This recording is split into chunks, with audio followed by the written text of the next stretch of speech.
you from the Radio for One studios in Franklin, Michigan. Welcome to the Detroit Cast. Big fan. A show not just free of charge, but free of FCC regulations. Thank you for your support of the Detroit Cast. Oh, there it is. And without further delay, it's showtime. Please welcome the Detroit Cast. Here are your hosts, Mike and Jay.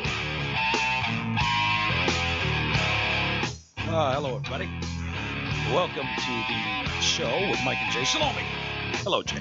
Yo. You enjoying this wintry, festive day outside? Oh, it's upsetting, man. Yeah, it is. It's troubling, to say the least. Trying not to let weather get me down, but I got to tell you, I'm in a bit of denial. Yeah. I'm rejecting this. I'm affirmatively rejecting winter at this point. Doesn't it seem like in the past few years, we've gotten to almost Christmas where it's like, are we not going to see our first snow droplets? Yeah, there are until years Christmas? like that, but then there's other years where it just fucking goes. And like the other day, I'm like, no. I got like 4 days in a row here where I could conceivably get out and rake my leaves, which need to be done. Mm-hmm. And then this hits. Yeah. And I'm going, okay, well, no problem. It'll melt tomorrow. And here Yeah. we are, 4 days into this or whatever, with still snow on the ground and snowfall. This is not good, Mike. It's troubling. I thought I read in the Free Press, and I was just perusing headlines at this point, so I didn't read the whole story, but it said like, yeah, snow on the ground today. Well, if you think it's going away, get used to it, blah, blah, blah. And I was like, oh, what do they know that I don't? You know what I'm concerned about most, Mike, is my turf depth. You do not want to leave leaves on your turf all winter. Oh, it's bad. I've done it. I've done it. I'm paying the price lawn still. guy does a lot of work for me on the turf depth and the greenish hue.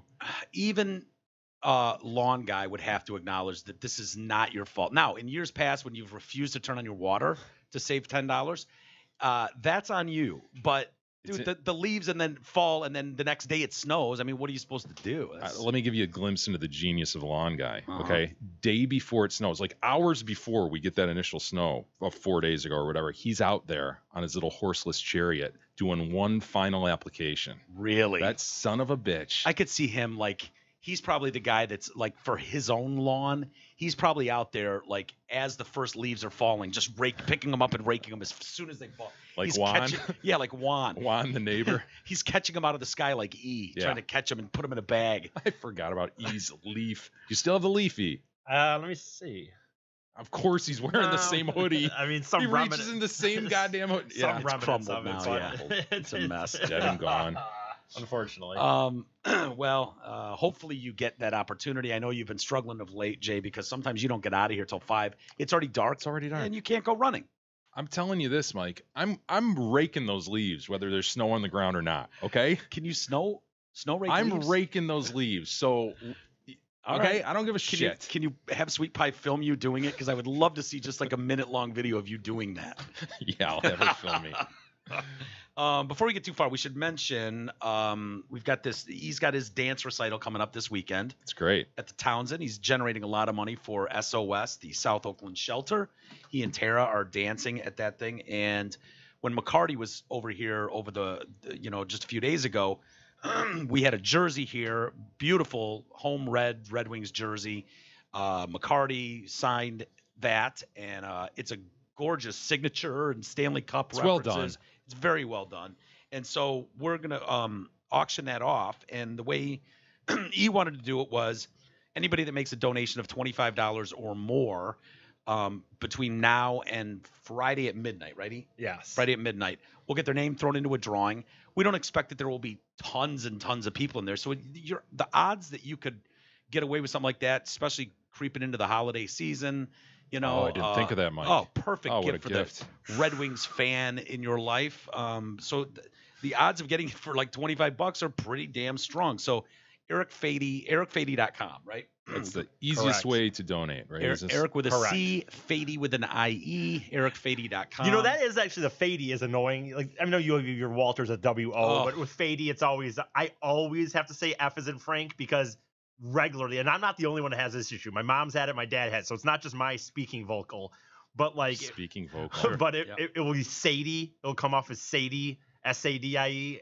So I always have to say F as in Frank. Dude, that reminds me. I had a funny call with a woman the other day. I'm fixing to turn in my lease, one of my lease vehicles there from Zott Ford, and because I usually turn it in early because my mileage is so high. Sure. Well, this time I'm creeping toward the actual due date, and so I have the Ford credit people or whoever they've contracted with, Yeah. calling me trying to set up a final inspection so that they can go, oh no, you've got 50 dings in your glass because you drive behind gravel haulers on I-75 and you've got, That's your fault. You're paying for it. Yeah, this is where, Manny took something a little too close and dinged the curb or whatever.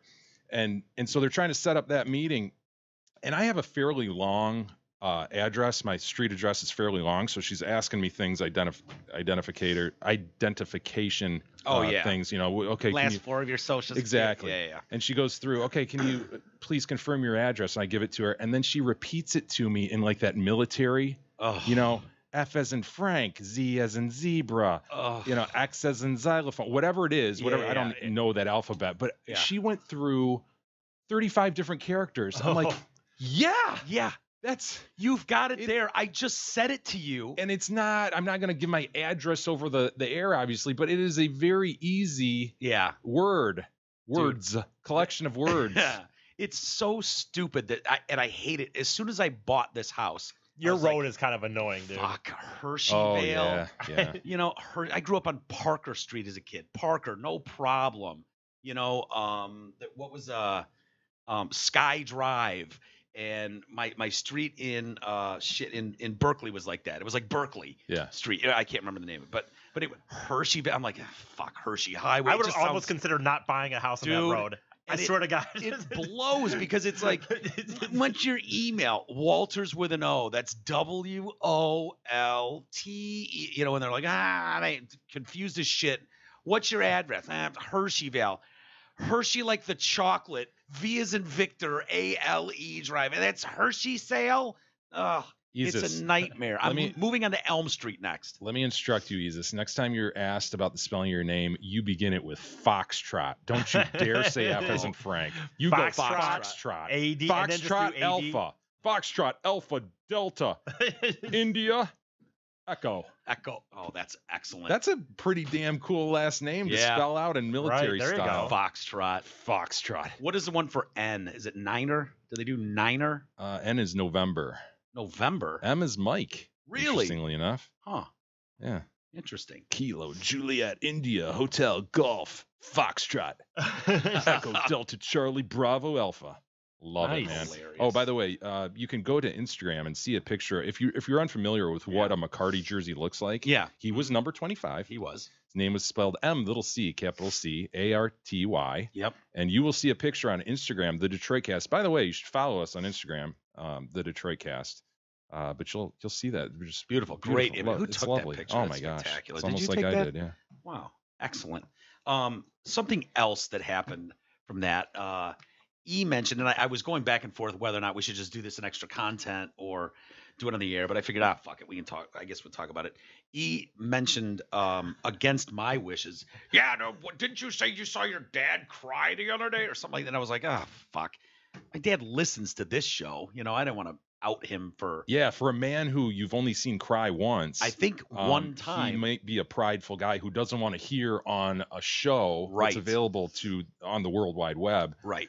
You talking about him crying. Well, you shouldn't have told me a story and then not said something. I told the story on the Grind Time podcast, and you go to grindtimepodcast.com and hear Darren and me and E and Perry and whatever. But I told a story on there, and I think what I was trying to say was talking about how important these moments and athletes and stars, these guys that win a big championship, how important and what it really means to the public at large for guys that have followed their careers and rooted for this team through the horrible years and all that. Sure. And the example I gave was over the weekend, I went to lunch with my dad. We went to Buddy's Pizza, his favorite.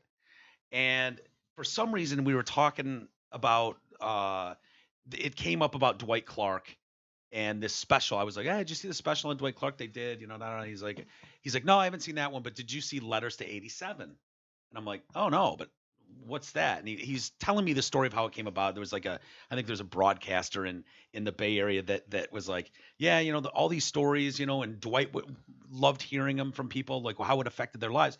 And so he started a campaign like, if you've got a story about what that moment meant to you, the catch moment, because Dwight was dying of ALS, and they started collecting all these letters. And so my dad's telling me, I'm like, wow, that sounds crazy. And he starts telling me the story and of the life-changing moments that these people have had. And then all of a sudden I'm just eating and I was like, yeah. And He got verklempt.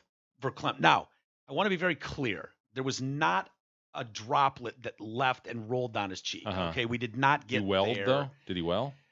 He had to contain himself. Okay. And was definitely choked up to the point that I was like, fuck, what do I do? What do we do? How do I change the subject? Fuck, I'm uncomfortable as shit right now.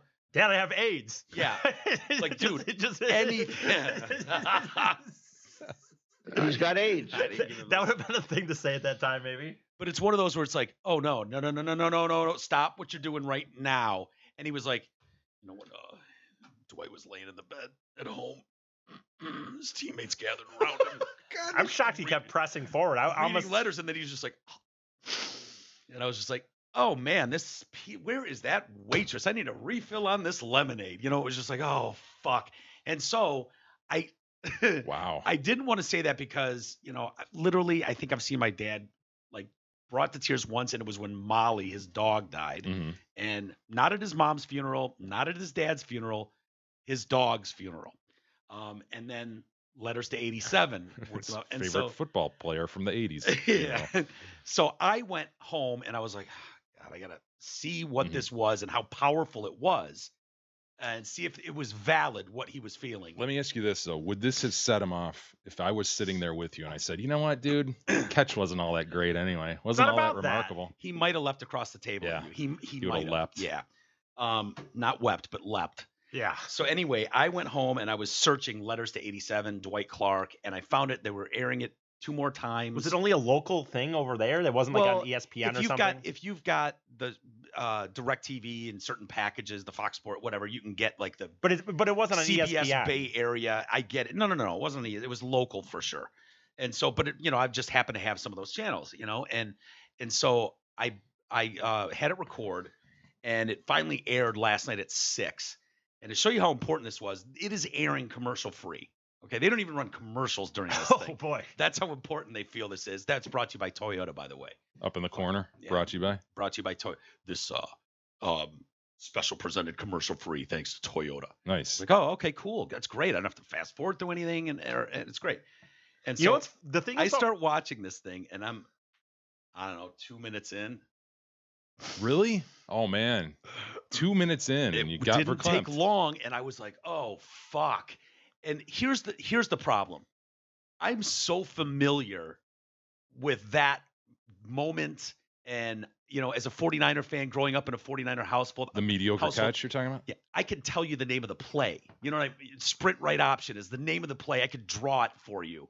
The way there are posters made with Bill Walsh's hand drawing of that, and January 10th, 1982, sprint right option. Pretty simple pedestrian play. Not a pedestrian play. Anyway, he didn't even end the game. He left out of the stadium like Superman. Didn't even end the game.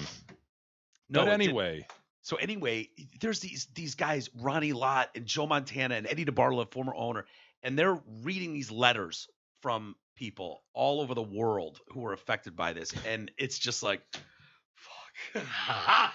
And he's in the hospital bed. I challenge anybody to watch Letters to 87 and not get worked up, and that was my challenge to you guys. I've got it upstairs. And I'm not going to let you two clowns watch it together. You've got to be by yourself and watch this and see what happens. But I don't even know.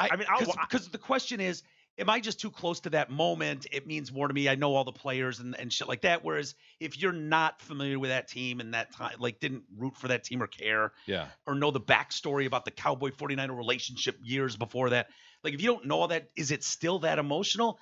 I like to think it is. I think I can get worked up if I'm watching a tear-jerking story of, you know, redemption or athletics about another team. I think I can do that. But well, if it's all centered on a tragic illness, you know, too, right? And I mean, that's what it's rooted in, and so I think anybody can identify with that, right? I mean, dude, there's guys talking. They're like, that moment, you know, I went to the game with my son, and when that play happened. I'm not gonna. This isn't gonna resonate with me then. No, that sort of thing. I went under the field, and right where Dwight landed with that ball, I grabbed the biggest piece of sod I could, and I took it home. And 40 years later, he still has it with the red paint on it. Oh, dude, they said, they're like, My dad told me he wants Dwight to have this. As he was crying, the dad's sitting next to him. He's 85 years old. He's like, the dad's losing his shit. They send this to Dwight Clark, and awesome. the teammates are around there, and there's this just 40-year-old clump I'm actually of shocked. dirt. Hold on, E. I'm in the middle of a fucking story.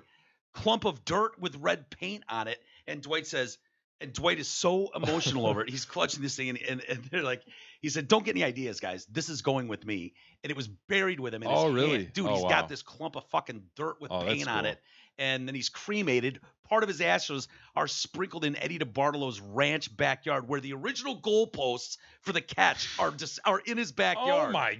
Okay, Dude. can we have a little perspective here? Like, at any point while you're watching this, you go, "Okay, hold on. We're talking about a football game. He might be the greatest man that ever lived.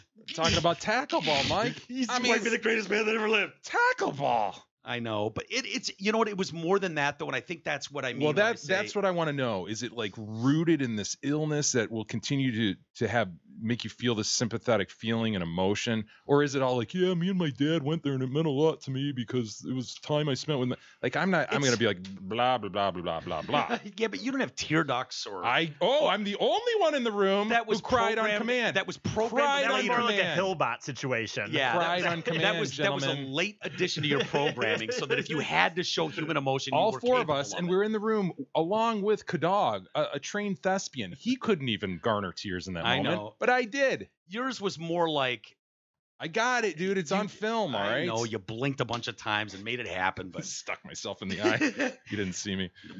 You don't think there's something to, like, guys are telling stories all these years later, but like, when that catch was made, I was a smoker at the time. I leapt so far out of my seat that I when I came down, I burned a hole in my jacket, and it's now known as the catch hole. Yeah, You no, know, I like shit like that. I'm just saying, one guy jumped he got so excited, he leapt back so far, hit his head on the wall, and knocked himself out. Oh, that's awesome. And you're just like, holy shit. Yeah. Ronnie Lott's going, like, the one thing that people don't understand is like how unbelievably life-changing this was for us. Like, we didn't expect it. We didn't know it was a play, it was a game, whatever.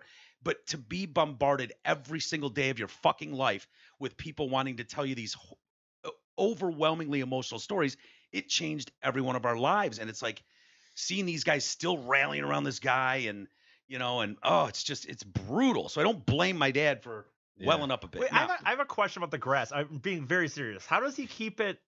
Like, he was watering it? I mean, because it's grass. I think it was in the freezer. But it would, would grass just stay like that if it was cut? Could ask lawn guy. I don't know.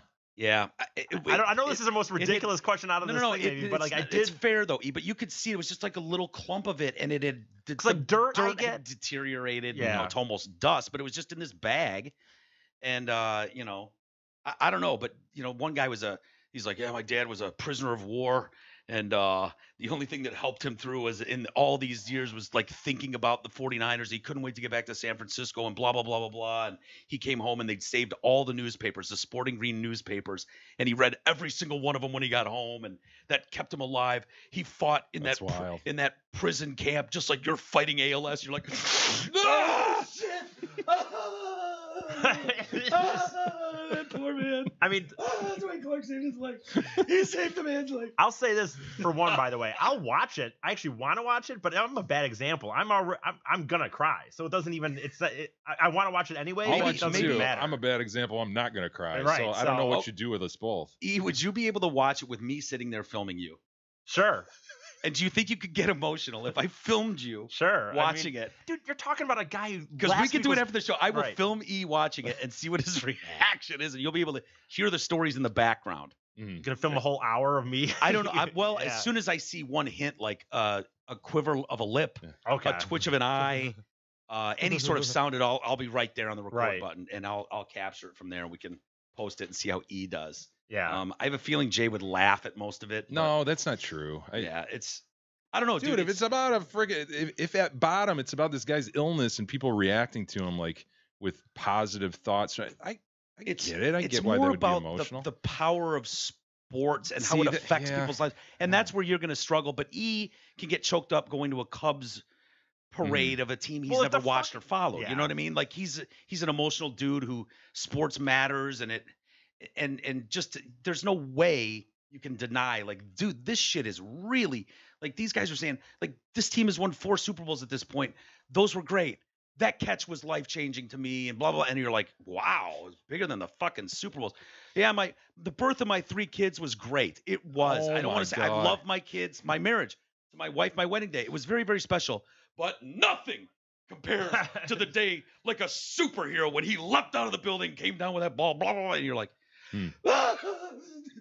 I like that catch more than you like this kid's. Is San Francisco one of those great sports towns though? Because I always think of like How the dare you. West Coast is like people are transient, and certainly Yeah. SoCal, it's like that. Yeah. Right? It's Where probably there's- better than others, isn't it? Wouldn't you say? Like, I bet it's better than Southern Cal. It's the fact that there was a dynasty that was birthed Yeah. out of that. It's like the same thing is going to happen with the Patriots, and in 50 years they'll be But that doing dude, the Brady thing. that's No. Boston, man. That's people who have Sports in the you know, Midwest they is were born different. there, they live there their whole lives. I'm talking about areas like Orlando or places that Yeah. are warm where people just go. Well, you right. know, It is just- they're right. not born there. We don't got like they don't. We don't they got- Have, they have other shit going on like in warm. That's what I always Yeah. think it is. It's warm all the time. This and that. In the Midwest, Yeah. we get winters and we get You this hunker shit, down and you watch just sports. this is what you Yeah. got. You got your sports. No, that's teams. a fair question. I don't know. I mean, you know, my grandfather had tickets to Kezar Stadium before Candlestick when the Niners blew, and Yeah. I don't know how many people were going to those games. But the backstory of that is they just had horrible. Like the Cowboys came back in a playoff game down 24 in the 4th. My dad and grandpa were at this game, and they fucking despise this team. So there's a lot of circumstances Mhm. for people in that area that goes beyond that the mediocre catch, as Jay calls it. It was bigger than it was. It was like coming back from all these fucking horrible. It The same was- thing would happen for the Lions fans around here. It was mediocre to quite mediocre. You know, I'm not saying it was awful. Hey, everybody, speaking of football, college and pro tackle ball is heating up, so stop by the Hamlin Pub to watch your favorite team on one of their numerous TVs and enjoy sports specials like $7 medium hand-tossed pizzas, boneless wings, or the Nacho Supreme. Of course, these specials are good at all 5 Hamlin Pub locations, those being Clarkson, Chesterfield, Rochester, and 2 in Shelby Township. Hey, did you see the news today, Jay, that CNN and Jim Acosta are suing to try the to get him White back House? in. Yeah. Got to get Jim Acosta back in. Back in the news, do man. the Jim Acosta show. I'll give you the details as we know them, and I'll get your opinion, Jay, about this. They want his correspondent pass back to access to the White House. The suit alleges that Acosta and CNN's First and Fifth Amendment rights have been violated by the ban. Both CNN and Acosta are plaintiffs. There are 6 defendants: Trump, his chief of staff John Kelly, press secretary Sarah Sanders, chief of staff for communications Bill Shine, Secret Service director Randolph Ailes, and Are they suing the young intern that tried to take the microphone? she from her? is not mentioned in there. There's an unidentified Secret Service officer, the guy that took the pass from him. Mhm. He's not named, but he's mentioned part in of there. it. Yeah. Like, Sanders defended the step as soon as Acosta's credentials were taken, claiming he behaved inappropriately because he touched the intern chick. And you and I both blasted them for that. Like, dude, kick him out for being a dick, but don't act like he accosted this chick. That's just bullshit. And now the White House is changing. That story is changing, probably knowing that we can't really deny this guy his press access because nobody's going to go like, oh yeah, wow, he really attacked that woman and put his hands on her. Uh-huh. And so they're now changing their story to He's basically- disruptive. He hogs the mic Yeah. and doesn't let other people get a chance, blah blah blah, to talk. And his First Amendment rights of freedom of the press and Fifth Amendment rights to due process have been violated. We have asked this court for an immediate restraining order requiring the pass to be returned to Jim, and will seek permanent relief as part of this process. Surprises me that the White House just doesn't have discretion on who gets in there and who asks questions. Fundamentally, like that what they really want is for Jim Acosta to be able to hold a microphone and ask questions and Right. put Trump's feet to the fire, right? Yeah. Well, what if they just don't call on him? What if they let him back Dude, in and then don't call on that him was and gonna let him be- shout from the background off mic? Let That him be was- disruptive, and then let him continue to prove himself as a total ass. And that was going to be one of my points, is like, there's no constitutional right that he be called on in the press. Yeah. And the fact is, to say that Jim Acosta's First Amendment rights, like, you can hate Trump all you want. There is nobody who has given more access to the press and public than this president. He doesn't need to step off Air Force One and go to the media cameras or on the front lawn before he gets in the helicopter and give answers to questions. He's unbelievably available. And so to act like, if Jim Acosta's, if this could happen to him, it could happen to anybody. And this is a president who doesn't want people challenging him on blah, blah, blah. It's like, no, that's not the problem. Jim Acosta is a fucking dick in those things. That's the problem. He asked 2 questions. The president answered both of them. And then he wants to debate with him. It's all very self-serving. It's very obvious. It is. And there are people, the First Amendment attorney says CNN and Acosta have a very strong case. The attorney Floyd Abrams, one of the country's most respected First Amendment lawyers, said the relevant precedent is a 1977 rule in favor of Robert Sherrill, a muckraking journalist who was denied access to the White House in 1966. Well, that's what's interesting. That's what would be interesting to me. There is a whole body of media type law like that First Amendment media is pressing and making sure that their First Amendment rights aren't violated. So if there are cases like this that establish precedent, back then, court said you got to let these guys in. Well, that's interesting. Well, it took 11 years for a D.C. court to rule in favor of that. Here's what the code says. The Code of Federal Regulations states that in granting or denying a request for a security clearance made in response to an application for a White House press pass, officials of the Secret Service will be guided solely by the principle of whether the applicant presents a potential source of physical danger to the president and or the family of the president, so serious as to justify his or her exclusion from press privilege. The case law specifies that before a press pass is denied, you have to have notice, you have to have a chance to respond, and you have to have a written opinion by the White House as to what it's doing, why. And so that's why they're going due process. Due process, right. My Fifth Amendment rights have been denied. But here's the problem with this. That's interesting. Even that, I would have thought it was way more discretionary than even that there's even a regulation saying, hey, you can't deny him unless there's some physical concern. But that's like me saying, hey, look, man, I filed for press passes to the White House and I was denied. Now my First Amendment rights are being violated and I demand to be welcome in there. The fact is there's no constitutional right to be in the press room of the White House. That's not Jim Acosta's right. And the fact is CNN has loads of reporters in there. And Jim Acosta can stand off the White House grounds and watch it on TV live every day like everybody else. And to your point, Jay, thank you. The president there's no constitutional right that he's got to pick Jim Acosta to answer a fucking question. I know. It's ridiculous. So these people, and I'll say this, and I don't know, you know way more about precedent than I do, so I won't get into a law discussion with you. But I'm sorry.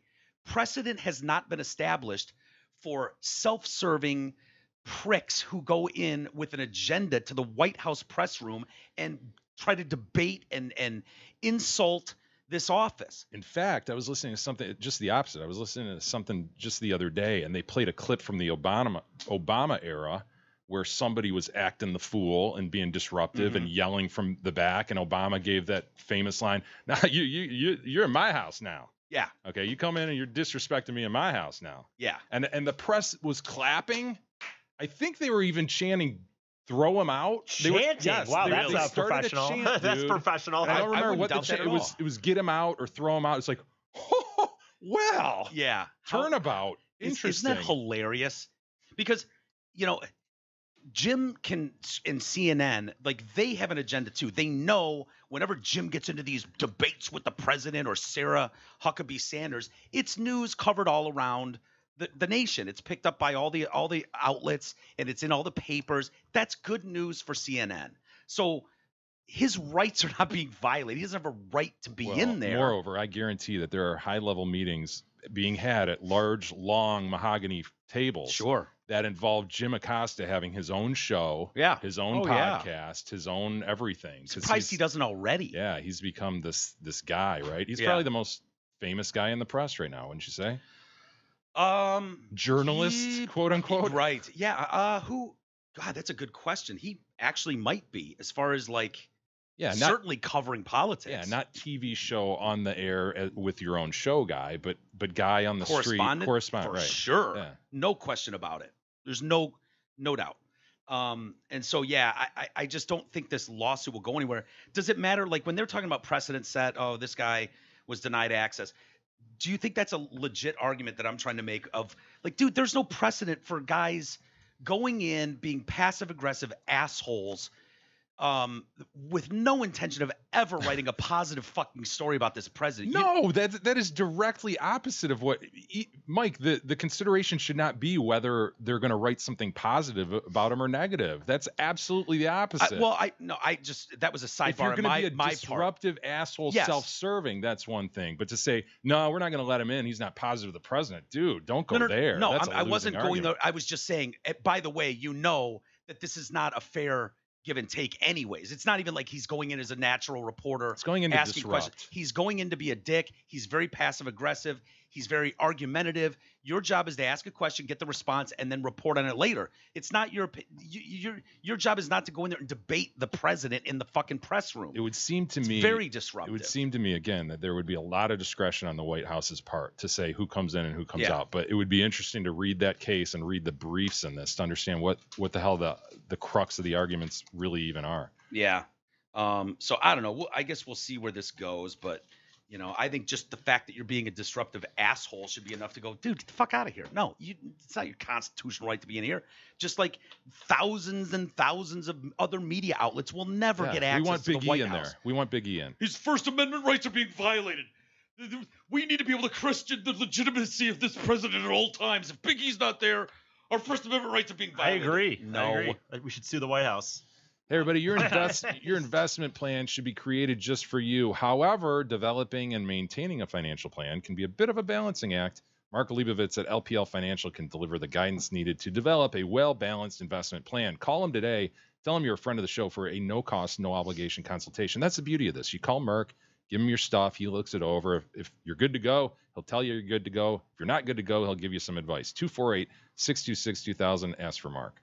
Securities and advisory services offered through LPL Financial, a registered investment advisor. Member FINRA SIPC. And if you're really nice to Merck, he might even sit down with you over a glass of brandy or whiskey and discuss your stuff. I mean, that's the kind of service I get. I don't think you even have to be really nice to him. Yeah. He was like, we could do this in this room here at With all this the giant alcohol? mahogany table. 5 minutes in and out. I can explain a couple things. You sign some stuff. Or we can go and spend a little more time discussing this over a nice brandy or whiskey. I was like, dude, yeah, I got absolutely nothing to do. Let's go get shit-faced in the other office. That sounds way better. Monica Lewinsky. Where do you stand on Lewinsky? Does anyone care about her story? Like, she's never really talked about her. I actually kind of do in the sense that that's the way. As far as me caring, that's what I care about. I actually do feel bad for her. I've said it before. It's the one story, and I could probably think of others, but it's the biggest story that I can think of where I look back years later on the way we at the Drew and Mike show just pounded this story and made fun of her for everything. And it's like, dude, I look back and I actually feel guilty about that. Like, that fucking girl was a 22-year-old intern and just got thrown to the wolves by everybody. And there was nothing off limits. It was brutal. Wrong place, wrong time, too. Just like the internet was, stuff like that where things could get out more. It wasn't 10 years later. There's no Me Too movement. No look at the patriarchy. No victim. She was not a victim. You know, she was a tramp whore. She didn't want to be treated that way. She shouldn't have dressed that way or approached him like, I mean, she was just destroyed. I think when recently asked about it just a matter of weeks ago, Hillary's response was she was an adult. She was a consenting adult. Right. That went in and out of the public's ears as far as the media is concerned. That was blown off like nothing. Bill Clinton was asked if she's owed an apology. Nope. Doesn't owe her an apology. And Mrs. Clinton thinks, no, two consenting adults. No, they're fine. Don't owe her shit. Dude. Is she going to run again, by the way? Is that true? Are there like... That is the rumor. An insider in her camp is saying she's definitely going to run for a third talk by presidency. a pretty big person just yesterday, I think, wrote an op-ed saying she's not only going to run, but she absolutely will be the nominee. Oh, what? Out of that pool of nominees. Are we going to have like Trump, a Tyson... I think Trump tweeted out, like, please run. Please run her again. Like, it's like MMA where we get the rematch. The rematch. Dude, Tyson Holyfield, too. Oh, my God. Dude... Hilarious. I'm sorry. That's just honestly, there needs to be a major push for a libertarian at that point, and I believe there would be. Do you? Yeah. I kind of. That'll just fuck up one side or the other, though, right? Just like it did with Perot and stuff As years it ago. should. As it should. I don't know, man. Unless we do it the right way and it's like 3 equal, I don't know, man. It's gonna be hard. But anyway. The reason I bring up Monica is she's filmed a new docu-series for A&E called The Clinton Affair, where she's actually talking about him wooing her and the famous blue dress. The woo? The woo. We get details on the woo? We get details on the woo. Wow. One of the episodes, she talks about, the fact that he busted a load on her dress. Absolutely. She didn't know that it was there.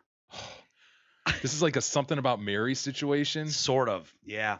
She says, he was like, "Hey, Monica, why don't you stop on by the White House, man? I got some gifts for you." And she's like, "Oh, cool." And she goes over there, and he gives her like a hat pin. He's like, "Man, you always look good in hats." So he gave her that, and then he gave her that a Walt Whitman book, The Leaves of Something. Yeah. That book he gave her. Absolutely. And it was like a really nice book. And then it was like, and then we made our way to the bathroom, and she's like, we hooked up before, but he never finished. And I was like, I want to change this part of our relationship. And he's like, "Oh, that sounds good to me." And so she blew him, and he just busted all over. She's like, "I just stood up and then they gave him a hug and I leaved." I'm like, "Ugh, what is it's like on your shoulder? It's like in the lower part of her dress. So I don't know if he had her dress down. Can you her imagine? So she's walking around the White House with this big Yeah. load on her. Oh. Yeah. This happened to a friend of mine. I'll tell you about that in a minute, but not from Monica. So anyway, she gives him a hug and leaves, and then goes to meet some friends at a restaurant. She's like, nobody said anything like, "Oh, you need to go to the bathroom. You got something on you." I thought I spilled spinach dip on my lap. That's what she thought when she first noticed it, was spinach dip. No, it wasn't spinach dip. It was the president. Oh, yeah, my buddy Bob did it. He was like, "Yeah, man, I went to this girl's house. It was around the holidays and parents were gone or whatever." And so he bangs this chick the parents' I think you've bed. talked about this before. I think I have before, but it's worth hearing again. Absolutely. So he bangs this chick and like blew a load on her back or something. It wasn't gonna, he's safe. Pull out factor. And then he's just like, he's laying there. He's like, "Ah, fuck," and just grabs like a red sweater off the ground and just like rubs her back off and then discards it, And so the next day, the family is having their Christmas party, and Bob shows up, and what do you know? Mom's wearing the sweater. That's really astounding. And Bob is all over Mom's sweater's back. Wow. And he's just like, "Oh, fuck. Oh, shit. That is a massive cum stain on her mom's back. She has no idea." And what do you do? Nothing. Right. I think you just let that go. That is a discussion for another day, Or for somebody else in another room. Oh, yeah. Yeah. So anyway, I don't know when this A&E docuseries airs, but we'll have to check that out. It sounds kind of interesting, right? Yeah. I mean, I'd be interested. Yeah, she's a sharp chick, You hear her talk or read her stuff. She's not a fucking moron. No. A lot of those chicks were made out to be, the Paula Joneses, etc. They were really smeared as just bent. It's bent. It's bent. Describing the president's dick. It's bent. Have you been following, Jay, the fire, Camp Fire and Paradise Fire in California? This is really astounding. Dude, it's apocalyptic. Yeah. It is. Some of those scenes and the stories coming out of there. Do you see the pictures I saw today were cars that were burned out, and the aluminum that makes up the rims and stuff had liquefied, and you could just see. Yeah. Dude, it's like 1120 degrees Fahrenheit before aluminum will turn into liquid. Yeah. This was this guy like driving through it. I know. I saw this family driving through flames. Heavenly Father, please help us. I mean, what else can you do but Please pray? help us to be safe. Oh, that's got to be the best when you see like an opening. clearing. Like, I'm thankful for Jim Shit, dude, how do you keep and his driving willingness to be straight? brave. oh my gosh. Oh my gosh. It's like, no, I don't want to see brake lights. Yeah. Anything but brake apocalyptic. lights. Apocalyptic. Dude, this is. Yeah. I mean, this can only be described as hell on earth. That's got to be the best feeling right there, right? Oh, Where you're oh, like, yeah. okay, I'm out of that inferno. But no, brake lights. Brake lights, no, brake lights. We're all stuck. Anything but brake lights. He just goes right around and fuck this. Dude, that's insane. That's look the at best that. feeling in the world. They're out. There They're it out. is. And then look at that, yeah. That's Ugh. incredible. So the official death toll now is up to, as at the moment we're talking, is 42. But there's like 180 people missing, right? There's like 230 people Ah. missing. But a lot of that could be phone lines are down. We can't get a hold of Yeah. anybody. Definitely some of those will be people that are not here anymore. And the ones you're hearing about, I mean, they're bringing like mobile DNA labs. Sure. To these houses. Smithereenies. Oh, you are beyond smithereenies. I mean, they're looking for bone fragments and teeth at this point for some of these people. And another 13 people were found Monday. The campfire, I think that's like named after like camp something where they believe it was sparked, and a lot of people think it was PG&E. Was that the electric? Made famous by. I was gonna say, what's her name? Brockovich. Aaron Brockovich. Yeah. Sued PG&E for the water issues, and then they made the movie of her story. But PG&E apparently was local residents were noticing, and they were saying, "Hey, might want to be careful. We're seeing a lot of sparks," as they were trying to repair something. So people think that their sparks started this, what they're calling the campfire, which is in Northern California. Of course, it's dry as fuck, high winds, and then there you go. Yep. Any acreage estimate at this point between the two fires? I think it sounded like close to 200,000 acres or some probably, shit like that. Dude, probably. Do you know Rhode Island is 980,000 acres? Really? The entirety of Rhode Island. Wow. I had not heard that. So it's the most destructive fire on record in California, having leveled more than 7,100 homes and other buildings since Thursday. Think about how many houses and buildings, 7,000. Paradise, where that fire is, the name of the city, Paradise, is not anymore, by the way, is just leveled. And it's like you think Florida retirement area, this is one of those, like a quarter of the citizens there are 65 and over retirement age. And so one woman, Rios, and her husband, Rick, 69, relocated to Paradise after the other city they lived in California caught fire, and they had to move from that area. So he only found out about the blaze when it was too late. Rick went up on the roof of the home when he saw their neighbor's house on fire. Honey, there's a hot fire. And so she goes down to the basement, trying to gather up the family's dogs, and in moments, their entire house is up in flames. Rick is rescued by firefighters who pulled him off the roof. He's now recovering with severe burns on his hands and face. Maria, his daughter, is saying, "My dad's in a lot of pain." He keeps saying, "I have no skin. I have no skin. Everything's gone." I know, right? The number of people listed as missing right now is officially 228. The 42 fatalities marks the largest loss of life ever from a single wildland fire in California, far surpassing one that from 1993 in Los Angeles area that killed 29 people. 2 more people died over the weekend in a separate blaze dubbed the Woolsey Fire that's destroyed 370 places, some 200,000 people displaced. And that's more in southern? That's in the mountains and foothills near Malibu. So in that area, Trump approved a major disaster declaration. That was at a request from the governor, Jerry Brown. After criticizing California's Forestry Service. Was that fucking dude? What did he do? He was dude, immediately after the shit lights up. What did it like Thursday last week? Yeah. Friday, his first tweet is criticizing the forestry. And of course, California has the worst forestry service. He's threatening to cut off federal funds. Yeah. His tweet was, "There's no reason." This is when people are literally sad. The apocalyptic scenes you're seeing, hell on earth, people burned alive. This is going on in California, and his thought is, "I need to say something about this tragedy. There's no reason these massive, deadly, costly forest fires in California, except that forest management is too poor.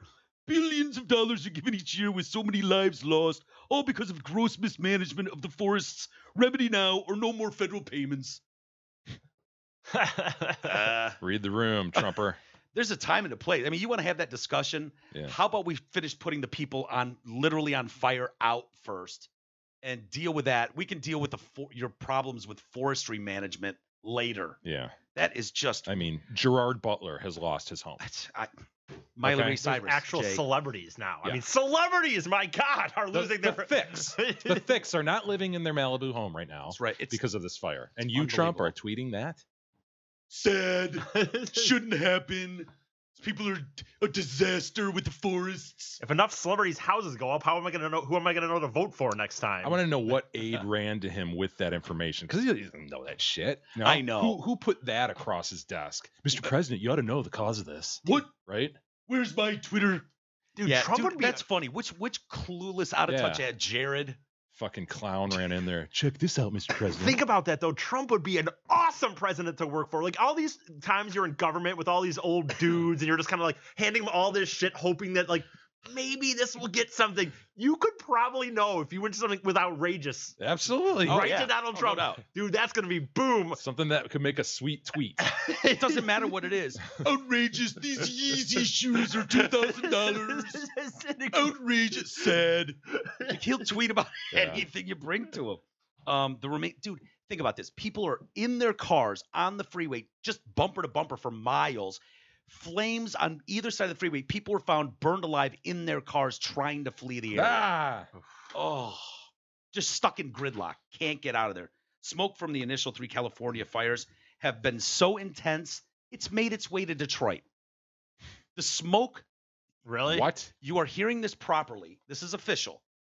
The smoke from the Northern California fires have gone as far as Detroit, Michigan, where we are sitting now. I mean, and I feel it in my lungs. Do you guys feel it? Because I asked my sister last night, who's right there in Northern California, are you guys? She said it's brutal. Like we're asked to stay in the house, wear masks. She's got masks for the kids, and I'm like, I feel it too. I feel a tickle in my throat at least as soon as I heard that the smoke had made it to Detroit. Well, I mean, this is a satellite image over here of it. I mean, look at that shit. You know. Can you zoom out and go into like space? Because I wonder what it looks like from space. Well, I can't on this one, but I can try. Ding that shit. Gerard Butler. Yeah. Thoughts and prayers. Miley Cyrus. Robin Thicke. You know, he lost great news Ellen for Robin not that Thicke. long I didn't ago. even know what Thicke was doing. Now I knew he lost his house at least. You know you're not that big of a celebrity when they go Camille Grammer Meyer of The Real Housewives of Beverly Hills. Slut former wife of Kelsey Grammer, who fell off the stage. Oh, good Lord. Was a small world after all. Yeah. Meanwhile, and these are the ones you really need to keep in your prayers too, because they're on the cusp of potential disaster, and that's the Kardashians. Oh no. Simon Cowell, Will Smith, Lady Gaga. Martin Gaga's been through so much. Her back and whatnot. They've had to evacuate from their Malibu beach houses and Calabasas. Jay. Oh my! Isn't that where what's her name? You know, the chicken of the sea idiot. Weren't they in Calabasas? Oh really? Jessica Simpson? Yeah. Nick Lachey. That's where they all are. Dude. That's where all those celebrities. That you see on TMZ and shit. Greg Woodcox, poor Mr. Woodcox. He led a caravan of vehicles that was overcome by flames and had to watch his friends die. He heard his friends scream as the heat blew out the windows of the car. 4 other people in vehicles died. The 58-year-old said he was in a Jeep ahead of the other vehicles and just jumped out of the truck and ran because the flames are overtaking the car. He runs. He followed a fox to a path. Yep. He followed a fox to a path down a steep embankment. He survived by submerging himself in a stream for nearly an hour. Fox will know where to go. Yeah, Fox will like, follow me, guys. He's clever. Guys, follow me. Did you see the images of the Peroops? No. The kitty cat I don't want and to the see bunny. dead Proops. They're not dead. They're severely burned, though. No, I don't. Jesus, maybe you can find the cat. I kind of There's a agree. cat I don't in a really. bun. I don't know that I want to see that. Fur does not do well with flames. Man, I remember watching my cat get too close to a candle when I was a kid. I'll never forget it. Yeah. Watching those whiskers go. Oh, They just loop. Oh, they do loop. They curly cue. It's not. You don't need to put mustache wax in it. Nothing. A little flame, dude. I remember Beth and I had first started dating. And there was a candle burning on her counter, and the cat leapt up and knocked it over and spilled, I don't know, a gallon of wax all over its fur. It took like 6 hours to like clip all this shit out of its fur. It was. I've been like, well, I guess the cat's waxy now. Yeah, we got a wax cat. Come here, Wax. Wax. 6 hours. Yeah. Dude, just change the name and move forward. Honey, have you seen Wax? Well, I let Wax outside an hour ago. He's fine. See if you can find the cat and the bun. Trust me, I don't want to see distribution. I'm not doing the story about the basketball player that made half the arena vomit last night when his leg broke. Yeah. Fuck that. We're not doing it. Isn't that a former U of M player too? Was it? I think so. I don't know. So anyways, yeah, thank God he found a fox.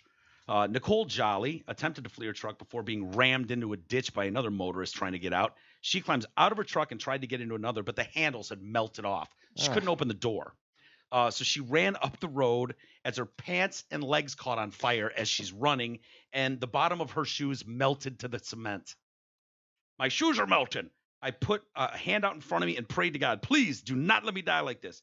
She eventually made it to a fire truck, and the crew told her, think of these heroes that are battling these fires.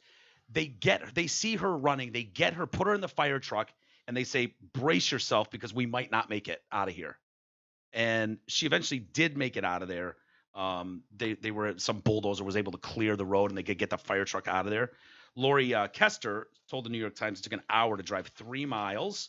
Eventually, a police officer running past told her to abandon her vehicle and make a break for it. She grabbed her dog Biscuit and they just ran. Her and Biscuit got on the road. And then there was Wendell Whitmore. Raging campfire became so hot as it passed through California, it melted the aluminum in cars. Blah, blah, blah, blah, blah. There were flames to the left of me, flames to the right. The flames were up in the trees. All the houses were on fire. The fire was 3 feet from my car. The rubber around the windows melted. That's when I decided to get out. Good move. Right. Good move. And then this never ceases to amaze.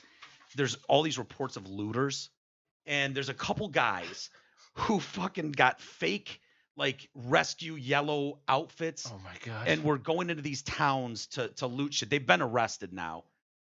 And I was seeing signs, looters will be shot, firemen will get hugs. Wow. Yeah. Do you have any of those pictures? I mean, I know they were. this It's like not that. I'm talking a close up of the bunny and the cat. There's a cat picture and a bunny picture. I guess I don't know. What do you mean you don't know? Does Bing not work today, Isis? You were having some California fire, cat, and bunny. I guess I didn't know which picture you were talking about specifically. Well, that story, it might have been Daily Mail. They had pictures of it. So I don't know, dude. I'm sure Jay will find it. Man saves rabbit from fire in California. Yeah. There's so many people that abandon their poops. And it's like, hey, where are you guys going? You dick licker started this fire. Now you're going to leave me behind back here? You guys are all you want to see this? I don't want any burned rabbit. I understand that rabbits occasionally get burned. I know that was okay. One second. A pot of Hassenpfeffer gone wrong. It happens. There's a kitty and he's got a little cup of water. He's being treated now. Yeah, that's the one I saw. Hey everybody, Steve Gabarra and the hottest sales staff in Oakland County are excited about Zott Ford's Black Friday Sign and Drive Zero Cash Due event going on now. Lease a new 18 Ford Fusion as low as $121 a month. Sign and drive, zero cash due. Or lease a new 18 Ford Escape, as low as $141 a month, sign and drive, zero cash due. How about leasing a new 18 Ford Edge, as low as $188 a month, sign and drive, zero cash due. Finally. Wait, sign and drive, zero cash due? Yes, no finally. Way. I don't buy it. New 18 Ford F-150 Super Crew 4x4, as low as $212 a month, sign and drive, zero cash due. Sign and drive, zero cash due? Get out of there. No way. Hard to believe. You don't lie to me, you dick Hard lick. to believe. Don't be a dick lick and lie to me. All right, he found the book. I actually saw this earlier and I didn't want to pull it up, so you told me that it wasn't going to be that bad. No, it's bad. Oh God! I know. Oh, right? It looks like a roasted marshmallow. Look at it, Roops. It honestly looks like a fucking marshmallow. Look at it, Roops. He's gonna be okay. He's getting good help. He's in good hands now. I have taken marshmallows off of skewers that look identical. Yes. Yeah. Isn't that something? It is the weird, golden brown with the blackish. Yeah. He looks like a s'more. Looks like a roasted marshmallow. Poor guy. Get it off the screeny. We don't need to scare people. Thank you. I didn't want to. Look at it. He's just thinking, you guys are dick lickers. You're the ones that lit this fire, not me. We were doing just fine out here until you asswipes moved in, causing fires and then leaving me behind. Jump in your cars, and I'm literally walking down the street through hell, and you guys are just gone in your cars, driving away like I'm not even there. Yeah, that's a dick move. Did you see my friend a bunny? He's just as fucked up as me. Poor bunny. He's got ears. It looks just like that the marshmallow you're talking about, but he's got his little ears are longer. Poor guy. And so while that's going on one side of the world, we've got more important pressing issues. You see GQ announced their Woman of the Year.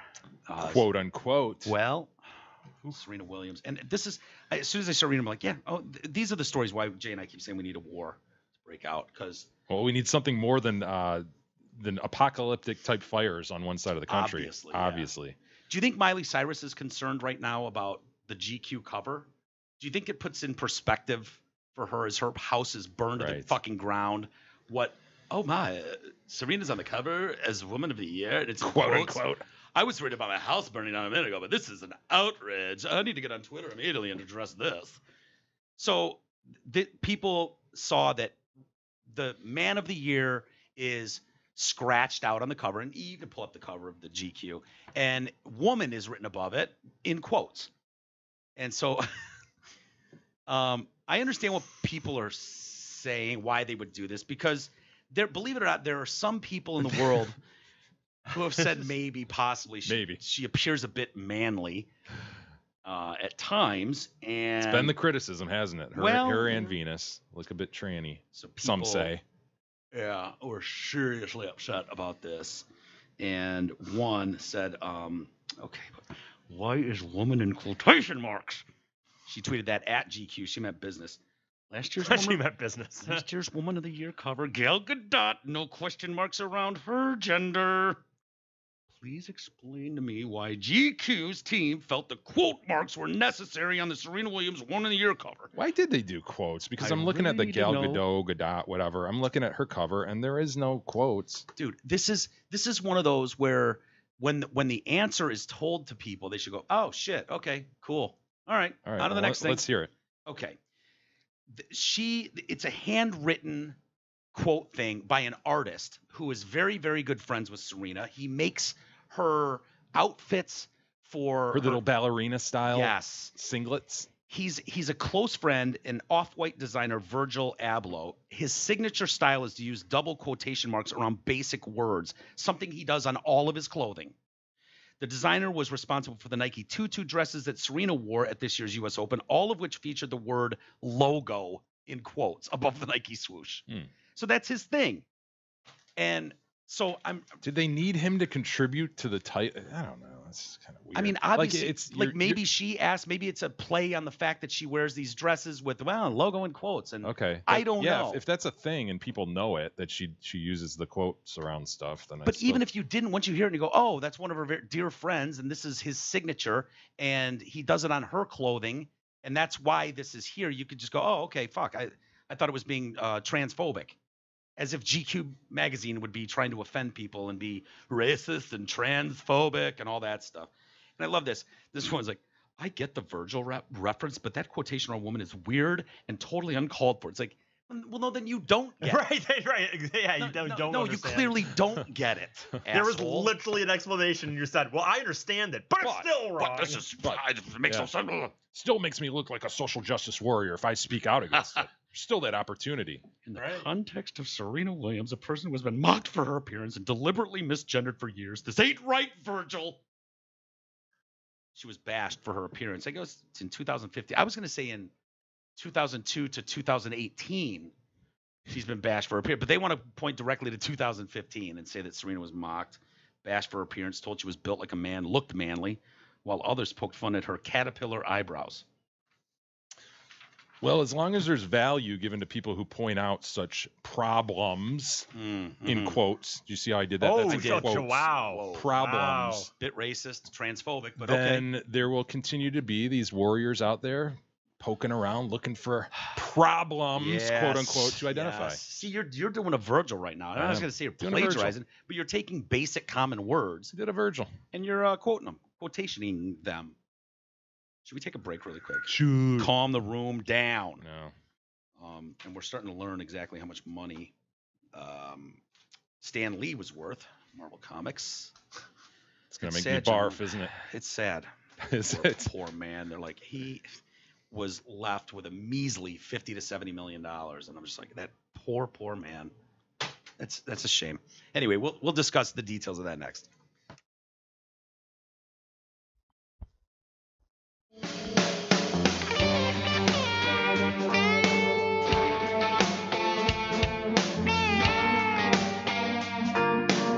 The Detroit Cast continues after this short break.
Detroit Cast continues now, bitches. Here are Mike and Jay. Alrighty, welcome back to the show. And I was asking E in the break upstairs if he's got time to watch that Letters to 87, and I can film his reaction. Yeah. To see if he gets emotional, and he does. So we'll do that when we're done here today. But he then was telling me a story. I was like, he was like, well, it's about this. I was like, I don't think I did a good job explaining to Jay because it's not about really a sports play as much as the impact on people's lives. So it's kind of hard to explain. And he's like, no, I know what the impact's like. And he was telling me a story like when the Tigers were in the 2006 AL Championship Series against the A's and Maglio's home run. Unfortunately, with them not winning Slam, the right? That was Super a Bowl, right? Grand Slam, right? Unfortunately, with them not winning the Super Bowl, it kind of loses. World Series. Or World Series, it kind of loses, I guess. Not really. Was that a Grand Slam? Yeah. Oh, okay. Was it a 3-run homer? No, it was a Grand Slam. Jay, your job is to look that up, Big Matt, and E will tell you the story of where he was and what he was doing when that happened. Well, this one girl I'd been into for a long time, and so she wanted to go down to Cedar Point for Hollow Weekends for her birthday, and her and a few other friends, and so I was like, yeah, whatever, fine. I didn't think the Tigers were going to be in the playoffs at this point. And so we go, and of course that famous game. And you guys are staying on the island? Yeah, we're staying on the peninsula. And so the famous game that sends them into the World Series is happening, and I'm not going to sit there and go ride. So I go find there was a sports bar under the Raptor at the time, and I'm watching the game. And they're doing whatever they do. A sports Oh bar? wait, I know where that is. Yeah, Okay. I don't know that it's a sports bar anymore. A couple years ago it was. Yes. I definitely stopped in there for a beer. Yeah. Yes, it was a sports bar, and because it was the only bar at that time. Now Cedar Point sells beer, but back then they didn't. So I was in that bar by myself. It was packed, but I was by myself watching it, and yeah, I was telling Mike that just when he hit that home run, 3-run home run, you mean? it wasn't 3-1. I swear I was sworn it was a grand slam. It was 3-run. Okay. Well, I remember at the time thinking, God, I miss Mags. they were Yeah, he was tied, awesome. and all His he bat's has right over to there if you do want to go reminisce about him. I'm watching him. Boom. all he has to do is get a fucking single, and they're gonna win this game. But the home run was obviously what it was. 9th inning, 2 outs. Man at first and second. E dropped to the floor. Placido Polanco rounding third, jumping toward. Yes. Wow. So I was telling Mike that I basically was by myself in this bar. I mean, it was packed, me by myself, and I sat on the floor and cried for one by myself, just sitting there trying to compose myself. And then I finally texted him. I'm like, finally, when I was like, I feel like I can walk, I can leave the bar. Where are you guys at? They happen to be in the furthest point you could be, basically, the Gemini, way in the back. And I was telling Mike that I ran from the Raptor to the Gemini, running and jumping and yelling that the Tigers are going to the World Series. I mean, loudly yelling, highly jumping. I mean, as much as I could have run and jumped at the same time. How much would you pay for closed circuit? I don't even need the audio. Yeah. Just closed circuit television security cams. Running and leaping. Because you could picture, we've seen E run, of E running, jumping, and screaming from the Raptor to the Gemini. Oh, and Lord. it would require multiple cams. Like it would have to cut to this one. Now we got him running at us, and now he's running away from us. Dude, I will say this. That was one of the most fun times ever I've had at Cedar Point, because do you after feel they weird won, when you do that, E, when it's like, oh my God, I'm a grown man on the floor of a bar sobbing because I mean, I still was a grown man. I was much like, younger. Dude, it's hard. Like there are moments in sports where it's like, I hope he doesn't throw a touchdown here because I might fucking lose it if this sends us to the playoffs. Like I know that feeling, and it's like I am alone in my house and I don't want to cry. It's like, nah, I've always been very The crying is what, like, dude, the emotion of it when you're watching. I get excited, but the crying is not. I've been reaction. very, very emotional as far as my entire life. So I don't know where that came from. To the extent that even my dad has had issues with it. So I mean, I don't even know how to explain it. It's how I've been my whole life. But I will say that was. I mean, the Cubs is a great example. All the people that like went to their father's gravesite sobbing and taking dirt from the fucking stadium to sprinkle on the like. That is the kind of thing. So you can understand. You see these 80-year-old man who's been following this team since his birth, and they finally win, and he's just a mess. I mean, you don't see like. Yeah, I could get it from an old guy like that watching the Cubs all his life, sure. But how old do we have to be before we get emotional? You crying for your team, like you just mentioned, like, oh, if he throws a touchdown, we're going to the play. Like you're holding back tiers. I mean, I don't hold that's that. a bad The example. tiers are held for Dude, when the specific Niners times, played the Saints and in the playoff game, I think that sent them to the Super Bowl where it was a Harbaugh versus Harbaugh, and I think that's the game. I hope I've got the right one. It was Colin Kaepernick at the helm. It was a great game though, back and forth. Looks like they're gonna lose, and an amazing comeback at the end to win it. And it was like, I'm not dude, your questioning the team is going emotion to- of like, it, dude. I'm holy not at all. fuck. But the weeping is what gets me. Yeah. I just I don't mean, it understand. doesn't happen if the every Lions time. went on a each his run, own. if the Lions went on a run and were that 8-8 team that ekes into the playoffs and then got hot, dude, it would be hard to stop the emotion if it's like, holy fuck, the Lions are going to the Super Bowl. I know it's hilarious to even think about, but this town would lose their shit. I understand. You would have I grown understand. men sobbing all over this city. I will say I have not. And if you had emotions or if you were programmed with proper tear ducts and emotion feelings, you would Again, get. I feel bad for you. You don't have that. I'm not questioning the excitement of it if you're a fan, but I don't understand how the tears start to flow in that moment. I just don't. I'll never understand. Right. So it's not even. Right. It's like telling me, oh, you should like pizza more than you do. Or Right, something. right, I don't know. I will Each his say, own. I will It's say, I compute. haven't in a while. But that's just No, based you're on going to this afternoon. That's just based on the sports teams in this area. So, unfortunately, Hey everybody, Amazon. Please use our Amazon link. You'll see it above the fold at DetroitCast.com. Click away, shop away. It doesn't cost anymore. The key is that you're clicking through our link though, and what an important time of the year to do it. The holiday shopping is going on. Everybody shops Amazon, so please use our link. Also, make sure you're shopping MyPillow.com for all your betting related needs. Use the TDC code. That's the key. There's a lot of codes floating out there, but TDC, the Detroit Cast, is the code for the very best discount. So please use that. Absolutely. And I don't know, 1997, We Are the Champions is playing, and Steve Yzerman is hoisting the cup for the first time. And I bet there were quite a few tears dropped on floors in this town. Isis, am I right? I would imagine. I guess I would imagine too. I wasn't. You know what's weird? I didn't get into. Unfortunately for me, because my family didn't You were watch late for hockey. the Wings party, E? Yeah, well, my dad doesn't watch hockey at all. So like, I literally didn't start watching until '96. So it wasn't as like this built up thing to me. But I did man. eventually. Wow, I missed know out. it was a bummer. It was a bummer looking back on it. Yep, sure is. We mentioned Stan Lee died yesterday, age 95. It's funny. I was watching Twitter and I saw, I think it's Mike Francesa was trending, the WFAN in New York. Yeah. And they're like, Mike Francesa gets very emotional when he hears news on the air and eulogizes Stan Lee. And then the video, I'm like, oh, wow. And they're like, yeah, just got breaking news here that Stan Lee died. And he's like, who? Like, Stan Lee. Who's that? I don't even know who that is. Like, he's 95. He started Marvel Comics. I hated comics. Never read a single one. Who cares? Who cares? This was the video that you saw trending. Yes. People are like, what an insensitive prick. He's like, all I said was I didn't know who he is. I don't know. I didn't read comics. That is kind of funny. They got me, though. Clickbaited me. I was like, oh, wow, is this going to be some emotional? I'm going to watch this man break down talking about a Marvel. I think that's better. I think that's more funny. It was funny. It was funny. So anyway, I was reading stories today and his estate. And I mentioned yesterday, I read the story. I won't do it. But it sounds like there were a lot of shady individuals coming in and out of this guy's life towards the end when his wife died last year, complications from pneumonia after a stroke. And once she was gone, it was like everybody moved in, and it sounds like the daughter, she's like 60, JC, I think she goes by. And it's like, here we go. She's literally keeping Beverly Hills like funded.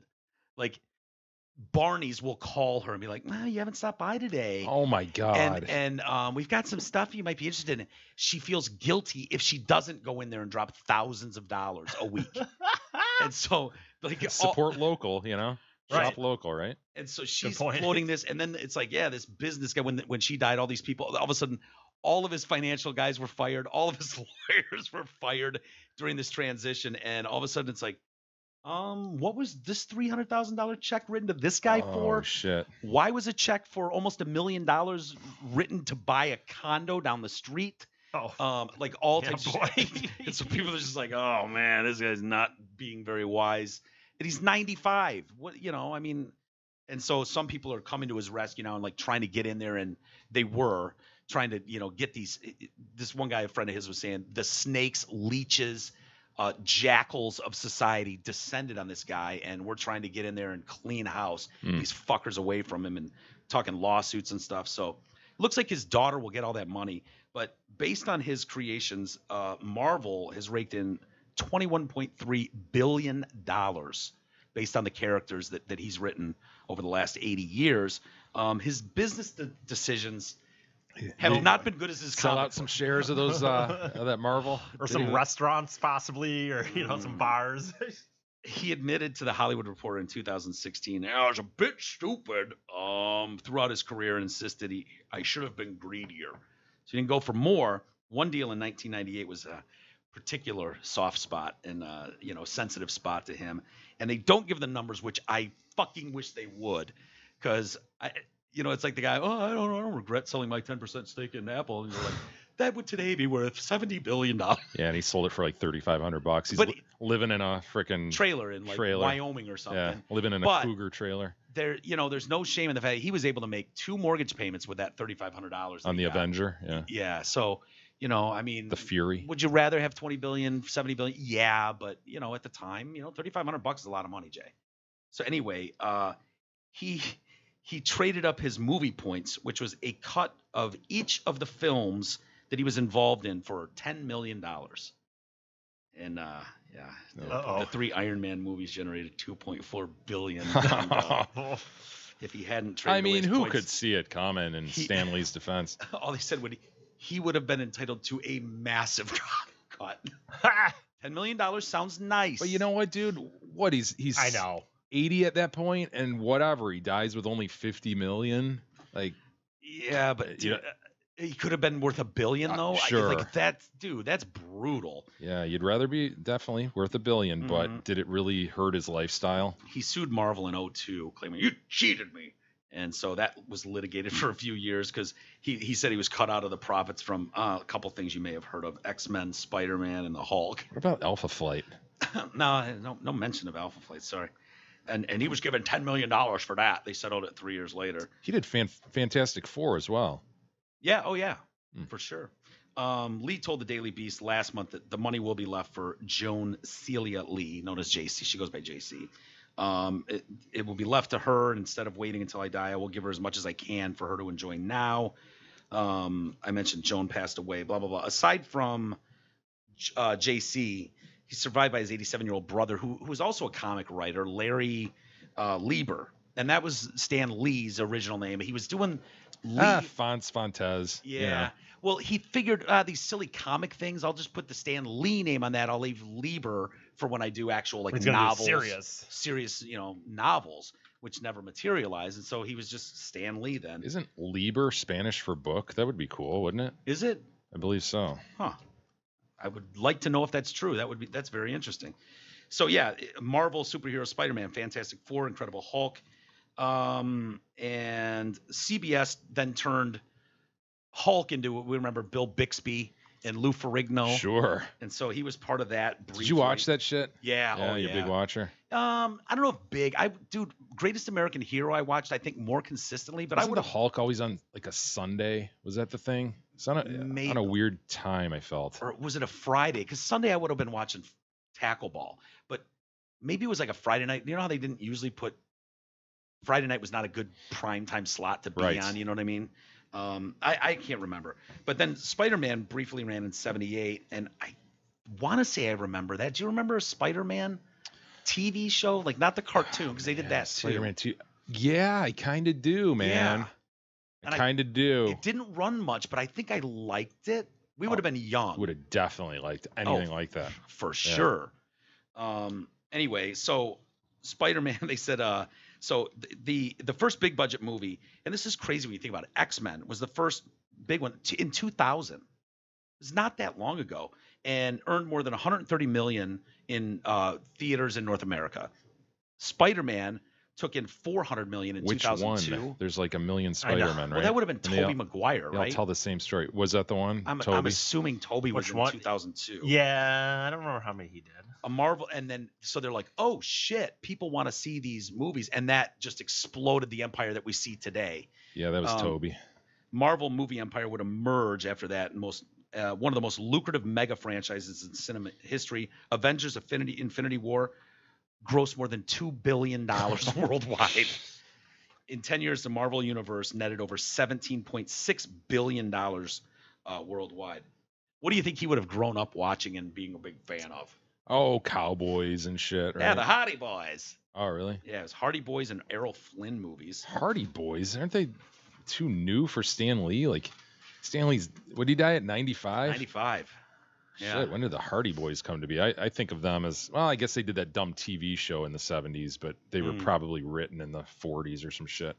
So he ends up getting a job, and he's paid like 50 cents a page or something at this little comic place, like right out of high school. He's 17 years old. And within a few months, the editor and art director quit and was like, yeah, you take the company. So the 17-year-old kid has creative control over the company, which grew and was renamed Atlas Comics and then finally Marvel. After a stint in the Army during World War II, he was back at Marvel to begin a long and admittedly boring run of assembly line comic book production, just churning shit out. And then he moved to LA in 81 and to head Marvel Productions. And so this is the key, though. He had a lifetime contract with Marvel that said you can't work anywhere else. You can't work for any other comic thing. And so comic book sales start taking a shit in like the 80s. Like people aren't buying comics except for Deuce and Marcel and your brother. I think they were the only three buying comics. And so Marvel files for bankruptcy, which negates this contract, this lifetime exclusive contract with Stan Lee. And so DC is able to swoop in and go, we'll take him. And so he reinvents Superman, Batman, Wonder Woman, and other characters. I didn't know that. Yeah, isn't that kind of wild?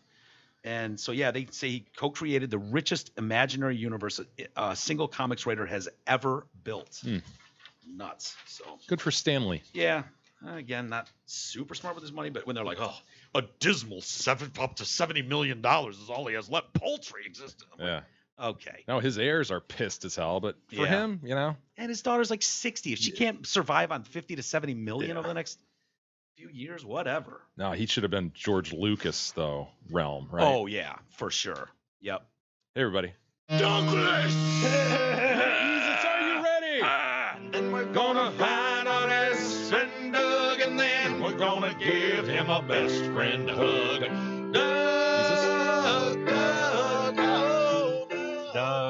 Doug. Now's the time. Contact Realtor Doug Steinert. Give him a call at 248-765-1781. He and the team at Century 21 Campbell will work to get you the absolute best deal on the sale and or purchase of your home. Doug's the man. He's easy to work with and a great friend of the show. Call Douglas today, 248-765-1781. Lastly, before we get to some email, which we will do here in just a second, looks like the Alf reboot is off. Oh, no. Yeah, I don't know if he just aged a lot, put on a lot of weight. Yeah. I don't know what the problem is. Mrs. Akamanik, no longer available. Yeah. So last we knew, he was captured by the U.S. Army, and we were just kind of to be continued. ... Is that how that ended? Yeah. He was Gordon Shumway, obviously. Sure. You know him as Alf. But Gordon Shumway was captured by U.S. Air Force's Alien Task Force and taken God knows where. Were Al Jean and Mike Reese involved at that point with Alf? Or did they duck out before it? I don't know if they were still involved to the very end, but that was one that like exploded huge in a year. And then we talked to Mike Reese about this, and then it died very quickly. Yeah. So it went like 3.5 seasons or 4 seasons. Sounds about right. And then, so if you were hoping to find out how Alf fared when he was taken in by the task force, have to keep waiting. Got a little bad news for you. And it looks like it's rumored the Alf reboot is not going to happen, and it's reportedly not moving forward after failing to attract a network that was interested in a puppet. Yeah, a puppet show. An Alf who was doing cat punnery. Willie. And I was like, yeah. And there was Elf. There was. Remember what Brian was the Hi, kid? Elf. Yeah. I don't remember Brian. I do remember Willie, though. Willie was always so worried. Alf. Come on, Alf. You can't be out in Alf would, don the trench coat and the hat. And it was like, Alf, you still can't go out to the mall, you're Alf. still like furry. Yeah. My dad went to high school with Willie. Max Wright? Yeah. Yeah, he was born in Detroit. Yeah, I went to Southfield High. Yeah. Do you remember, there he is now, by the way. There's Willie. There he is. Yeah. And I don't know if you remember this. We did discuss this at one point. You probably blocked it out, what with your dad's relationship with Max Wright and all. But he's had a rough go. His neighbors have said he appears because people were like, "Well, is Max Wright going to be involved in the production?" And I don't think so. Maybe. Yeah. It's not a Val Kilmer, is it? He hated being on that show. There Oh, was lots of tensions on the set. Yeah, with Mrs. Akmanik. Him and Akmanik. He was a real thespian. Is that what we're dealing with? He was a true thespian and preferred Shakespeare in the Park and stuff like that. Unfortunately, he also had some addiction issues. Ooh. And National Enquirer put out a piece in April of 2001. And so yeah, it was they say some of the most shocking celebrity photos ever taken. And published. The married father of 2 was caught on home video smoking crack and making gay porn. Oh, I mean, you know. What? Yeah. Max was seen with 2 naked men as they inhaled crack from a makeshift pipe while he jacked off one of the guys and then boo-fooed the other. Oh, Max. Yeah. I got to tell my dad about this. Yeah. His former gay lover told the Enquirer that he didn't care about exposure to AIDS. Give me that story. This will be good Thanksgiving fodder. This is an old story, but I just figured, no idea. You know, since I was mentioning Alf, we might as well mention this. This will be great at Thanksgiving for your dad. So, you know, when conversation sort of comes to a lull, you know, you're done right bitching about the Lions. fan Kicks in. Yeah, yeah. So, Dad, remember Max Wright, your buddy in high school? Read that. Just call him. See how he's doing. So his former love. Oh, shit. We would meet twice a week and pick up homeless guys. He did drugs with me and the homeless men. Max agreed to let me film 2 gay sex videos with him. They're with homeless guys we picked up on the street that day. He was also arrested for drunk driving. His wife booted him out of the house. 2 years later, cops caught him again for a DUI. Oh, well. The good news is he remained married for 50 years. The love bond that he and his wife had Till was death do they part, It Mike. was unbreakable. And so here you go, Jay. Do you want the Alf non-reboot story too? If you want like an icebreaker? Yeah. A way to get into it. Well, you got to get into it somehow. Dad, remember Alf? You know, the puppet. By the way, was that when that show was on, did your dad know, like, I went to high school with that guy? Yes, I remember watching it and my dad going, I'll be darned. I know him. That's Max from, I went to high school with him. That's hilarious. Would he watch it like every week just because that's my buddy, or he didn't give a shit? No, he didn't give a shit. See, that's where you get it. If I was on like if I was a global movie star, Jay'd be like, yeah, I remember that guy in high school. That's my thing when you were on Drew and Mike. Like I'd tune in a little bit. Oh yeah, that's my guy Mike. Look at that. And then I'd be like, but I'm gonna listen to some music or something now. No offense, Mike. It's just the way I am. It's the way I was brought up. I know. Hey everybody, if you want to write into the show. I can't wait to get the story, by the way, the day after Thanksgiving. Okay. To see what your dad's reaction was like when he heard how old buddy Max was doing. I'll get it. Hey, if you want to write in the show, send us your thoughts to email at detroitcast.com. Make sure to mention the blowing and hand job. That's really critical. It's in the story, okay, right? Okay, yeah. Well, the story says fondling one man. I jumped and assumed he meant Was jacking that poetic one off. license? A little bit. And then having right. gay sex with the other. So I don't know if he It's was in there. giving or receiving. I don't know. The boo-foo was your... I said that your they did own. not say butt fucked in the story. Okay. I took a little poetic license. Yeah. You can deliver it however when you want said to your dad. Boo-foo, I thought that was a drinking game. No, that's Devil's Triangle. Oh, yeah. Okay. You could you deliver it however you want to your dad. You can read it exact. You can paraphrase. You can steal my lines. Whatever you want. I don't care. Okay. No, boo-foo was flatulence, wasn't it? No, was it? Yeah, Devil's Triangle was a drinking game. Boo-fooing was flatulence. It was boofing. Boofing? Yeah, it wasn't. Yeah, it wasn't boof. It was boofing. I think something like you're right. Yeah. What did you say? It was puking. Of course, it's a farting? Kavanaugh. It's flatulence, sir. Yeah. It's flatulence. That refers to flatulence. We were 16-year-old boys, immature, and it refers to flatulence, sir. Larissa is a sexy fucking sister. Right? Oh, I know her. Warning, this is sentimental. Winky face. I think she started the winky face, by the way. She did. I think she did. Yep. And it's via an emoticon, not an emoji, which makes the winky face special and spectacular. Okay, excellent. Hey guys, another year quickly coming, gross, to a close, and I've been feeling a bit nostalgic. I've been listening to some early TDC poems circa 2014 when Jay was still at the firm, when Mike sounded crazy young, and when E didn't know how to speak into the mic. I was never at the firm when I was here, by the way. No, absolutely. I was working in a capacity as a lawyer. She must be confusing it. Most of your family thought you were still at the firm. Yes, that's probably what she's remembering. So this is before I told my family I was no longer at the You're firm. kidding. You don't work there? Well, where do you broadcast from? I just don't think he's that good. My basement. Where do you broadcast from? My basement. Well, I don't know. You left your job? You're kidding. Are you on live right now? And of course, it's during the discussion where I told my father-in-law that I left the firm and I'm now doing a podcast with Mike from his basement. Yeah, but You added the key, basement though, part. is you told your father-in-law 6 to 9 months after the fact that you left the Yeah, firm. because my old assistant was getting mad because she was still having to cover for me via emails and calls that he was placing to me at said firm. Right. Yeah. She was like, look, listen, You gotta do something about this. This man is calling with horrible jokes that are going around the internet. He's sending you Yeah. emails about them. Please tell him that you don't work here anymore. Circa 2014, when Jay was still at the firm, when Mike sounded crazy young, when he didn't know how to speak into the mic. The good old days. Just wanted to say you've all come gross a long way to many more shows of pure debauchery and inappropriateness. And most importantly, no more hospital visits for Mike. Hashtag cult leader strong in 2019. Oh, I like that. Larissa, winky face. Thank you, Larissa. She's so sweet. Now, on to Jeff with a G.